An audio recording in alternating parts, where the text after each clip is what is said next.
ओम नमो भगवते वासुदेवाय। आप सभी सनातनी धर्मावलंबियों का हार्दिक स्वागत अभिनंदन। आज हम सभी तीर्थराज प्रयाग की यात्रा पर हैं और तीर्थराज प्रयाग के दिव्य तीर्थों का दर्शन आप सभी के लिए प्रस्तुत है। तीर्थराज प्रयाग के दर्शन में सर्वप्रथम आज माँ भगवती जगत जननी आदिशक्ति माँ भगवती ललिता माता के दिव्य मंदिर प्रांगण में हम सभी लोग पहुंचे हैं। माँ भगवती के 51 शक्तिपीठों में एक शक्तिपीठ माँ भगवती ललिता माता का दिव्य शक्तिपीठ दिव्य भवन यहाँ पर विराजमान है और निकट ही स्वयंभू नैमिषनाथ महाविष्णु भगवान का दिव्य दर्शन आप सभी के लिए प्रस्तुत है।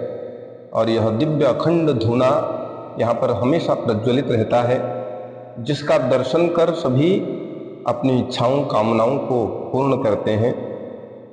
माँ भगवती के मंदिर के निकट ही भगवान श्री भैरव जी का दिव्य मंदिर है, तो जिनका दर्शन भी इस यात्रा को सुशोभित करता है। और यह दिव्य जो मंदिर प्रांगण है कामेश्वर कामेश्वरी मंगल गौरी भगवान का दिव्य मंदिर है, तो जिनका दर्शन भी सभी अभिलाषाओं को पूर्ण करता है। और इसी प्रांगण के निकट माँ भगवती ललिता देवी का दिव्य मंदिर प्रांगण है और यहाँ पर गौ माता भी विराजमान है। और इसके निकट ही यह जो दिव्य आप तीर्थ देख रहे हैं, यह इस कुंड में स्नान करके माँ भगवती ललिता माता का दर्शन किया जाता है और जो सभी प्रकार से कामनाओं को पूर्ण करता है। इसी के निकट यहाँ पर अपने जूते चप्पलों को उतार कर सभी भक्तजन क्रमशः पंक्तिबद्ध होकर माँ भगवती ललिता माता के इस दिव्य मंदिर प्रांगण का दर्शन करते हैं। और बड़ा ही प्राचीन मंदिर है, बड़ा ही भव्य मंदिर है, जिसका दर्शन करने मात्र से मनुष्य की सभी अभिलाषाएं पूर्ण होती हैं। सभी कामनाओं को पूर्ण करने वाला माँ भगवती ललिता माता का यह दिव्य मंदिर प्रांगण है। तो इनकी जो कथा है, यह कथा दक्ष प्रजापति से जुड़ी हुई है। तो दक्ष प्रजापति ने एक यज्ञ का आयोजन किया भगवान शंकर को नीचा दिखाने के लिए। अभिमान वश होकर यज्ञ आरंभ किया। यज्ञ में उनकी जो पुत्री है, तो माता सती ने अपनी देह का त्याग किया। तो उनकी देह भारतवर्ष में जहां जहां पर गिरी वहां पर दिव्य शक्तिपीठ स्थापित हुए और उसी में से माँ भगवती सती का हृदय इस स्थान पर गिरा, जिस कारण इसे माँ भगवती ललिता देवी का दिव्य शक्तिपीठ के रूप में इसका पूजन किया जाता, आवाहन किया जाता है। तो ऐसा ही यह दिव्य शक्तिपीठ श्री ललिता माता का दिव्य शक्तिपीठ है, जहाँ पर दर्शन करके सभी कामनाएं इच्छाएं पूर्ण होती हैं। और यह दिव्य परिसर विद्यमान है, जहाँ पर अनेक प्रकार से दर्शनार्थी संपूर्ण भारतवर्ष से संपूर्ण विश्व से नित्य प्रति दर्शन करने आते हैं और उन सभी की कामनाएं पूर्ण होती हैं। यह जो दिव्य यात्रा है, इस यात्रा का आनंद आप भी सभी कीजिए। और इसके पश्चात मंदिर प्रांगण के दर्शन करके सभी दर्शनार्थी परिक्रमा क्रम से मंदिर की एक परिक्रमा करते हुए पुनः इस दिव्य धुनी के पास आते हैं और जहाँ पर ब्राह्मणों के द्वारा प्राप्त हविष्यान्न चरु के द्वारा इस यज्ञ कुंड में अपनी आहुति देते हैं। और तत्पश्चात भगवान भैरव जी का दर्शन और स्वयंभू विष्णु नारायण जी का दर्शन करते हुए इस मंदिर की यात्रा तथा मंदिर के दर्शन का पुण्य प्राप्त करते हैं। यह जो दिव्य यात्रा है, यह शास्त्री तीर्थ यात्रा सर्विसेज हल्द्वानी के द्वारा गंगा सागर की दिव्य यात्रा के लिए आरंभ हो चुकी है।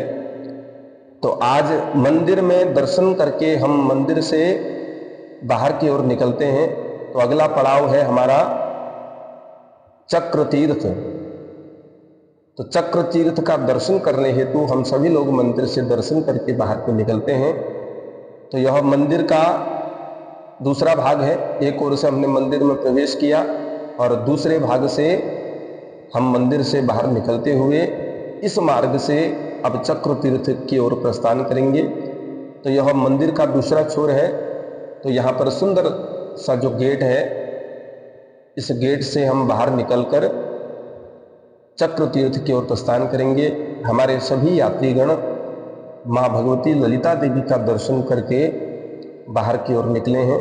यह जितने भी आप दर्शनार्थी देख रहे हैं, तो इनके गले में जो बैच है वह हमारी शास्त्री तीर्थ यात्रा सर्विसेज का बैच इन सभी को प्राप्त है। तो मंदिर में दर्शन करके प्रसन्न भाव के साथ सभी दर्शनार्थी मंदिर से बाहर निकल रहे हैं और उसके पश्चात चक्र तीर्थ की ओर हम सभी लोग प्रस्थान करेंगे, जो यहाँ से कुछ ही दूरी पर है। यह जो मंदिर है, यह मंदिर प्रांगण बड़ा ही दिव्य है, बड़ा ही अद्भुत है।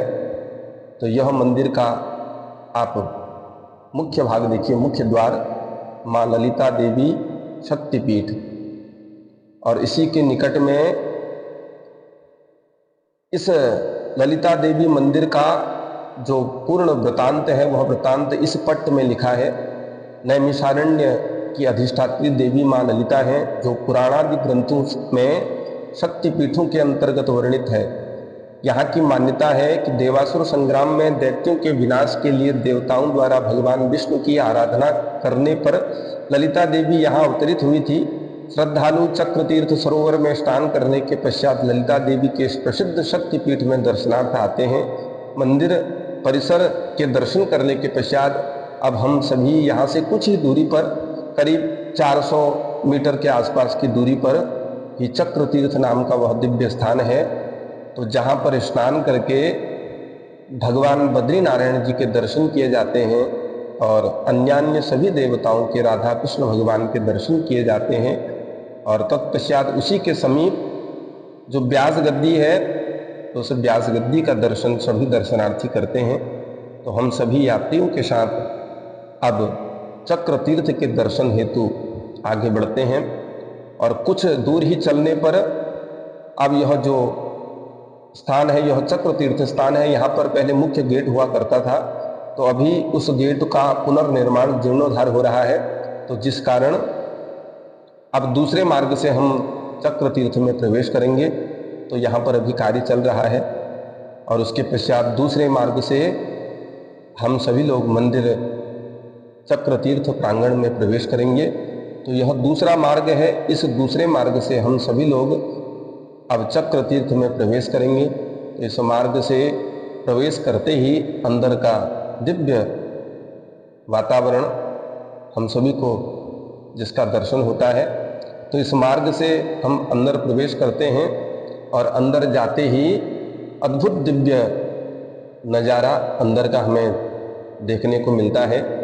और जैसे ही हम अंदर प्रवेश करते हैं, तो सामने दिव्य भव्य कामनाओं को पूर्ण करने वाला, पापों को धोने वाला दिव्य चक्र तीर्थ हमें दिखाई देता है। तो यह दिव्य भव्य यहाँ का मंदिर परिसर है और समीप ही अनेक प्रकार के दर्शनार्थी चक्र तीर्थ में स्नान तथा उनका दर्शन करके अपने अपने सभी पापों को धोते हैं। तो यह जो दिव्य चक्र तीर्थ है, इस चक्र तीर्थ का आप दर्शन कीजिए। सामने आपको यह जो कुंड दिखाई दे रहा है, तो इसी को चक्र तीर्थ कहते हैं।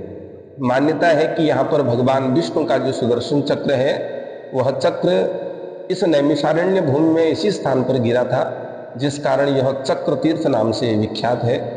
और बड़ा ही सुंदर मंदिर प्रांगण का दिव्य भव्य नज़ारा है। और सामने श्री बद्री नारायण धाम है। तो चक्र तीर्थ में स्नान करके श्री भगवान बद्री नारायण जी का दर्शन यहाँ पर किया जाता है। और इस चक्र तीर्थ में अनेक प्रकार से श्रद्धालु अपनी कामना को पूर्ण करने हेतु स्नान आदि करते हैं। स्नान करते करते इस चक्र तीर्थ की परिक्रमा सभी दर्शनार्थी, सभी भक्तजन करते हैं। और तत्पश्चात मंदिर प्रांगण का अद्भुत दृश्य आप सभी लोग देख रहे हैं। तो बड़ा ही भव्य दिव्य यह मंदिर प्रांगण है और बड़ा ही विशाल विस्तृत है। तो यहाँ पर स्नान करने के पश्चात भगवान के दर्शन करने से सभी कामनाएं पूर्ण होती हैं। यह जो चक्र तीर्थ है, तो इस चक्र तीर्थ में स्नान करने से मनुष्य के सभी पाप दूर होते हैं। पापों से मुक्त होकर मनुष्य भगवान के वैकुंठ पद को प्राप्त करता है, तो अवश्य ही यहाँ पर स्नान करना चाहिए। और इसका दर्शन करने मात्र से ही भी मनुष्य की कामनाएं पूर्ण होती हैं। तो यह हमारे सभी यात्रीजन हैं, इन सभी यात्रियों के साथ हम नैमिषारण्य धाम की इस दिव्य यात्रा में अब इस नैमिषारण्य धाम से आगे निकलते हैं। और यहाँ से कुछ ही दूरी पर 400-500 मीटर की दूरी पर अब व्यास जी की वह पवित्र गद्दी है, वह स्थान है जहाँ पर श्री व्यास जी महाराज के परम शिष्य श्री सूत जी महाराज तथा सुखदेव महाराज जी ने संपूर्ण पुराणों का ज्ञान संपूर्ण भारतवर्ष को, संपूर्ण ब्रह्मांड को दिया। और इसी नैमिषारण्य नाम की पावन भूमि में व्यास जी के परम शिष्य श्री सूत जी महाराज ने सभी पुराणों को अपने शिष्यों को, सौनकादि 88,000 ऋषिगणों को श्रवण कराया है। तो अद्भुत यहाँ की महत्ता है। यह दिव्य स्थान जो आप देख रहे हैं, तो इसी को व्यास गद्दी के नाम से जाना जाता है। तो इस स्थान पर पहुंचकर हमने उस दिव्य स्थान का दर्शन किया। और यहाँ से आगे निकलते ही सामने हम इस अद्भुत स्थान का दृश्य देख रहे हैं। तो सामने आप देख रहे हैं महर्षि वेद व्यास तपस्थान, जिसे व्यास गद्दी के नाम से जाना जाता है। और 4 वेद, 6 शास्त्र, 18 पुराण एवं गीता महाभारत ग्रंथ का यह उद्गम स्थल है। इस वट वृक्ष की महिमा, यह व्यास गद्दी पर स्थित है। लगभग 5099 वर्ष पुराना यह वृक्ष है। इसी वृक्ष के नीचे महर्षि वेदव्यास जी ने महर्षि जैमिनी ऋषि को वेद पुराणों का ज्ञान दिया था। इसे अक्षय वट के नाम से भी जाना जाता है। तो यह 6000 वर्ष पुराना यह वृक्ष है, वट वृक्ष, जिसका आप दर्शन कर रहे हैं। तो जिसका दर्शन करने मात्र से ही मनुष्य के सभी कामना पूर्ण होती है। यहीं पर श्री सूत जी महाराज ने श्री सौनकादि ऋषिगणों को संपूर्ण पुराणों का ज्ञान कराया। तो यह वह स्थान है जिसका दर्शन करने से सभी कामनाएं पूर्ण होती हैं। तो यह अद्भुत परिसर का दिव्य दर्शन आप सभी लोग कीजिए। और तत्पश्चात आगे वह दिव्य स्थान है जहाँ पर अखंड धुनी आज भी प्रज्वलित है। हजारों वर्षों से अखंड धुनी वहाँ पर प्रज्वलित है। तो इस सीढ़ी के द्वारा, सीढ़ी के माध्यम से हम उस स्थान तक पहुँचेंगे। और इस सीढ़ियों से धीरे धीरे आगे बढ़ते हुए हम सभी लोग इस वट वृक्ष के समीप पहुँचते हैं, जिसे अक्षय वट के नाम से भी जाना जाता है। और यहाँ पर श्री व्यास जी महाराज का दिव्य स्थान है, दिव्य आसन है। तो नैमिषारण्य में लगभग 6000 वर्ष प्राचीन यह अक्षय वट की महिमा है। अक्षय वट की कलयुग में है अद्भुत महिमा।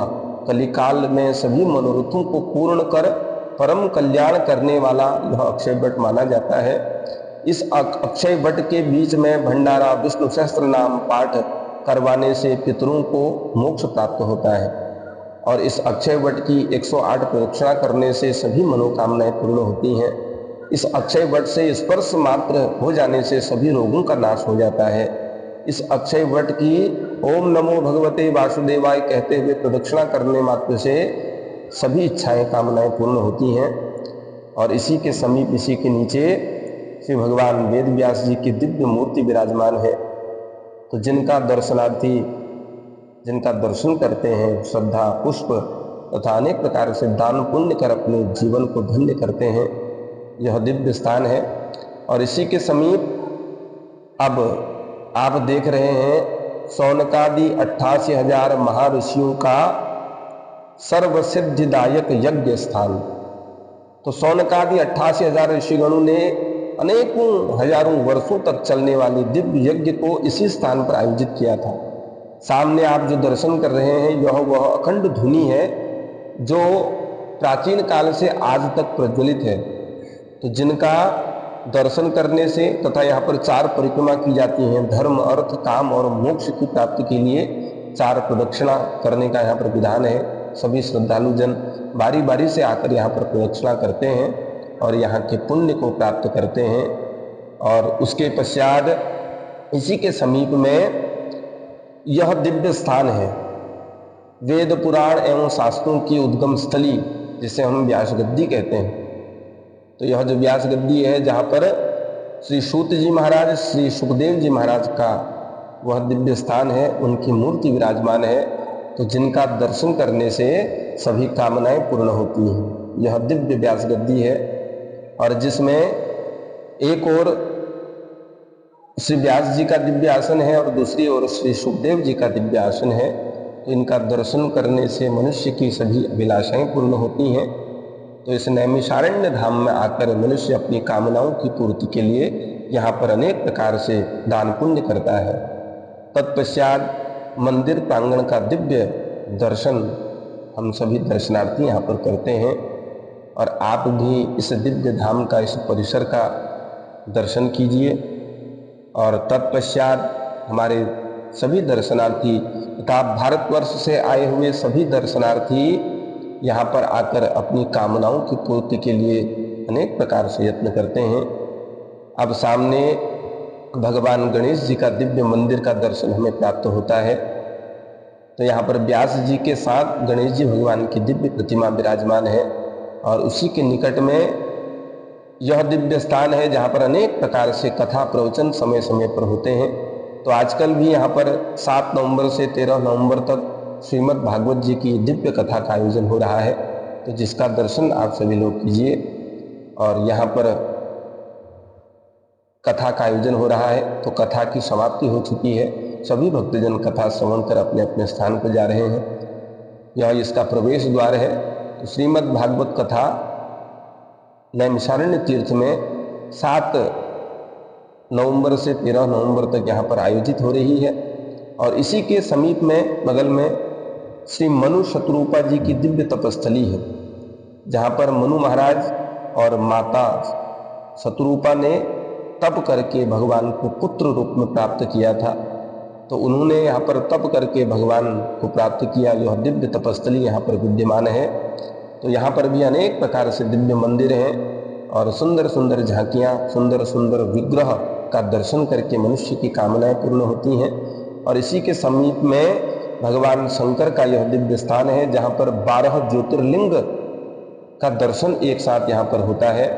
और तत्पश्चात मंदिर प्रांगण में आए हुए सभी भक्तजन तथा हमारे साथ शास्त्रीय तीर्थ यात्रा सर्विसेज के माध्यम से आए हुए सभी भक्तजन एकत्रित होकर अब अपने अपने गंतव्य को, अपने अपने आवास की ओर धीरे धीरे निकल रहे हैं।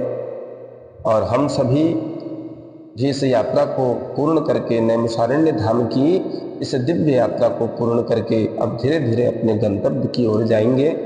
और इस दिव्य धाम का दर्शन करके भगवान से प्रार्थना करते हैं कि आप सभी की कामनाएं भी पूर्ण हो। तो अब हम सभी अपने दर्शनार्थियों को लेकर, श्रद्धालुओं को लेकर, भक्तजनों को लेकर अपने अपने गंतव्य, अपने अपने आवास की ओर जा रहे हैं। और भगवान से यही निवेदन, यही प्रार्थना करते हैं कि आप सभी इस दिव्य यात्रा का दर्शन करके अपने जीवन को धन्य बनावें। और सभी से निवेदन है कि आप सभी इसी प्रकार इन धार्मिक यात्राओं का दर्शन करने के लिए हमारे इस चैनल को आप सभी लोग लाइक करें, हमारे इस चैनल को सब्सक्राइब करें और बेल आइकन को प्रेस करें, जिससे कि बार बार आप इसी प्रकार की इन धार्मिक यात्राओं का दर्शन कर सकें। और कल पुनः एक दिव्य यात्रा के साथ आप सभी के साथ पुनः